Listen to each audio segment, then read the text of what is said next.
Hi, fifth graders, it's Miss Waite. So in today's lesson, you guys are going to be making and examining timelines.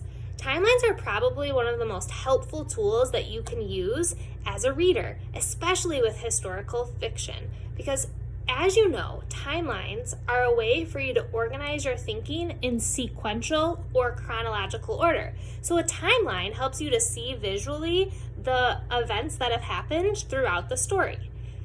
This organization of timelines can be done by year, month, week, day, hour, even minute by minute. It depends on the length or the scope of the event that you're looking at.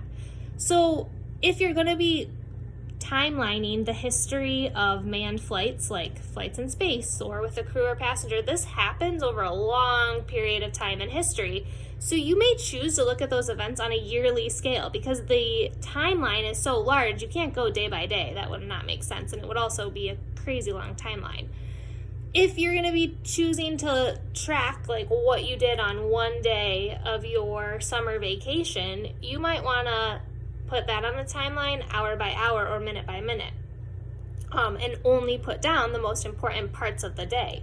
But you're definitely not going to be doing it month by month, right, if you're only looking at a day. So it all depends on the length of the event that you are studying or reading about. So today, you're going to be reading along to a video called Let It Begin Here. This book covers the events from the battles of Lexington and Concord.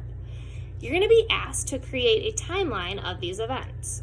So you have a choice. To make this timeline, you can do it on a piece of paper, that's fine, or you can do it on a Google Doc. We included a video for you on how to make a timeline on Google Docs. You could watch that and then create the timeline and submit it on Google Docs.